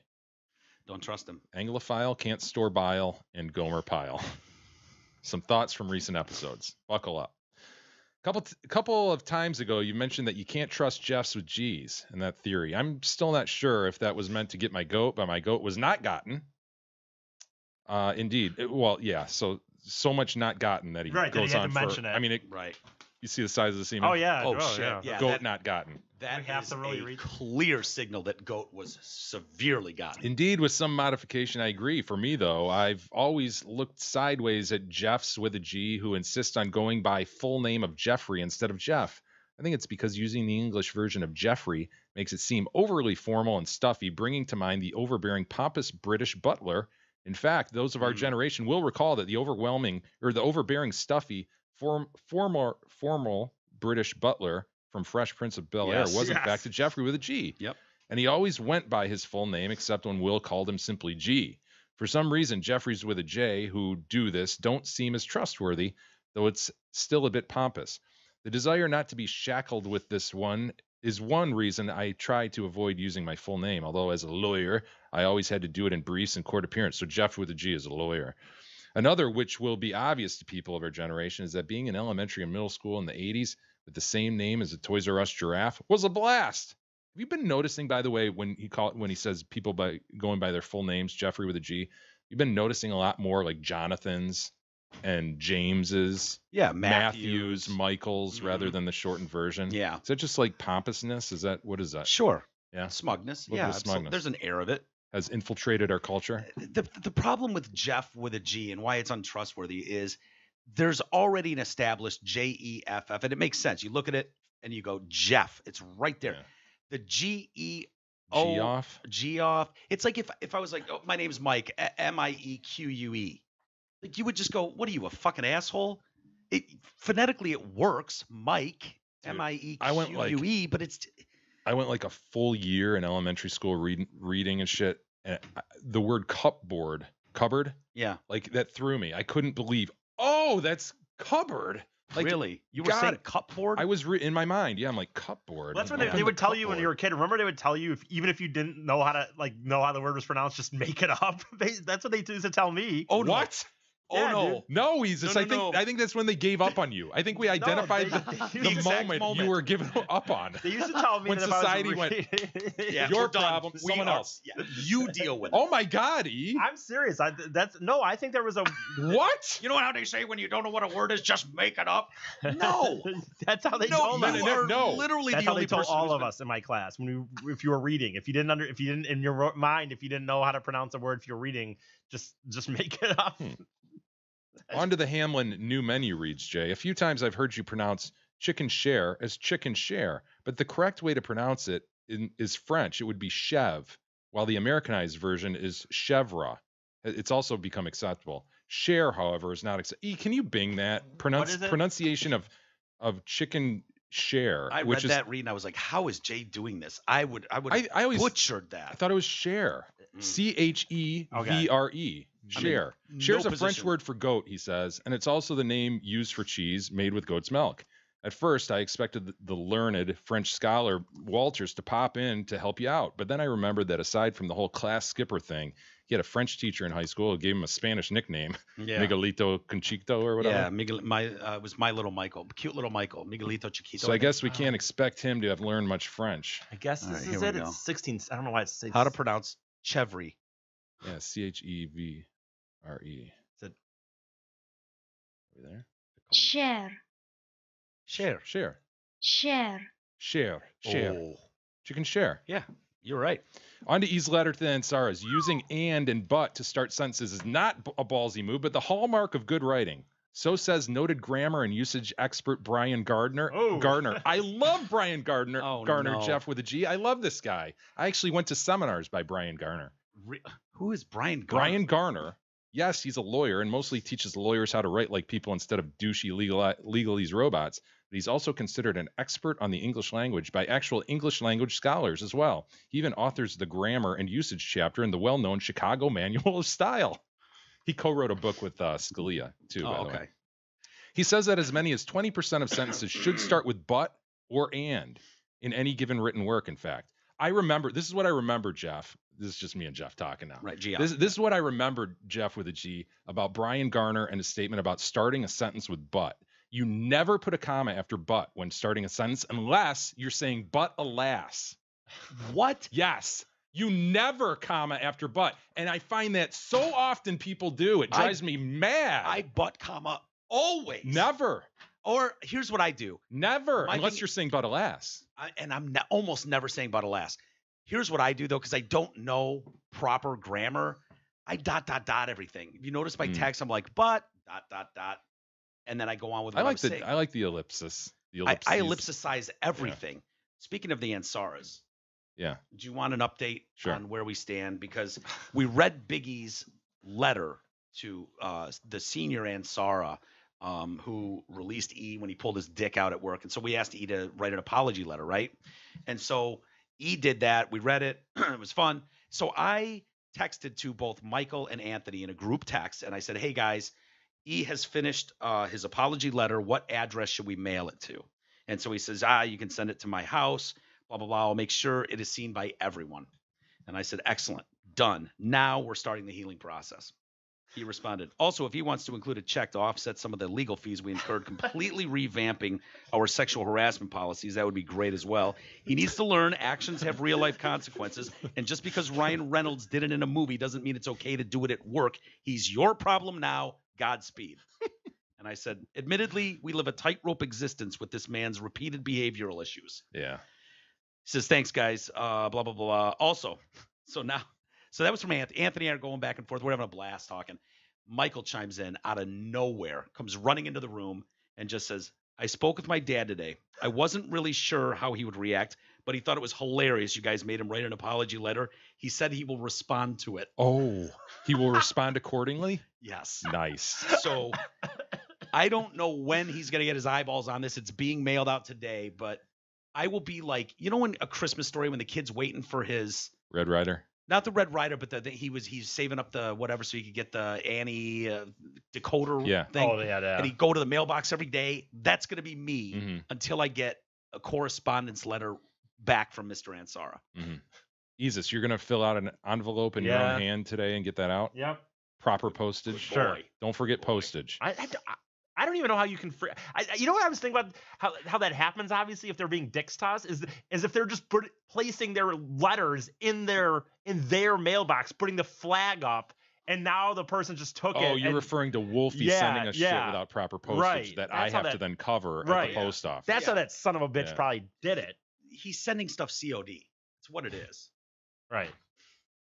Jeff with a G finishes. Big E's writing is the problem is not that he started sentences with and, but rather that he prematurely ended a couple sentences and improperly made new sentences starting with and that actually should have been part of the previous sentence. And then there's the spelling. Jesus H tap dancing Christ. How does a 46-year-old man who claims to read a lot not know how to spell anything? Shit, my 7-year-old spells better than Big E. Yeah. Yeah, it's troubling. Yeah, I had to give him a lesson because remember we asked him to finish the letter, like, you know, all the best, Eric Fady, whatever. And I said, dude. A salutation. You know, it was like you might want to avoid respectfully, or what was the other one? Regards would have been a good one. Regards is good. Love. With much love. Yeah. Your friend, comma. There was a couple of them that was just like. But send it off your ex-coworker. Sincerely yours. I would avoid sincerely at all cost. And there was what did we end up with? I don't have anything. Yeah, he hasn't. You haven't he's still noodling it. And then I thought better of it. And I said, no, you know what? Why don't you go with sincerely, cordially? I like cordially. Cordially and sincerely yours, respectfully, Big E, a.k.a. Eric Fancy. So if you could include all those, that'd be great. We'll save the rest for tomorrow. Excelente. Did want to mention one last time. You want a chance to win an autographed Darren McCarty jersey, and all the money goes to the South Oakland Shelter. Go to ericfady.com. We are auctioning off an autographed Darren McCarty jersey, official jersey, one of the sewn ones, not the cheap bullshit. And for $25 donation to the SOS charity that he and Tara are dancing at this weekend, he will collect all those names, throw them in a hat, and draw the winner. Announce it live. I think on between now and Friday at midnight, you can enter. Exactly. And then Saturday he's going to do a Facebook Live. We'll address it on the show too. And one of you guys, and I can't imagine there's going to be too many people that do this, so there's a really good chance coming into the holiday season you could get a great autographed Darren McCarty jersey. Got a great autograph on it. I think he's posted some pictures and. Yeah, if you're unfamiliar with what a McCarty jersey looks like, you can see it on Instagram at the Detroit Cast, and go ahead and follow us too. Please us on Instagram. Do that. So with that, have a great rest of the day, everybody. E and I got to get upstairs. We got to watch Letters to 87, and hopefully we get some good video from that, Jay, for you to take a look at. And we'll see you guys tomorrow.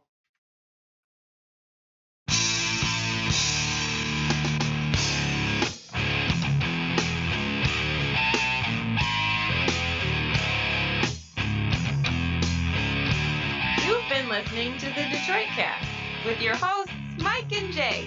From all of us at Radio for One Studios, thank you for listening. And as always, thank you, Detroit. Listen, sugar.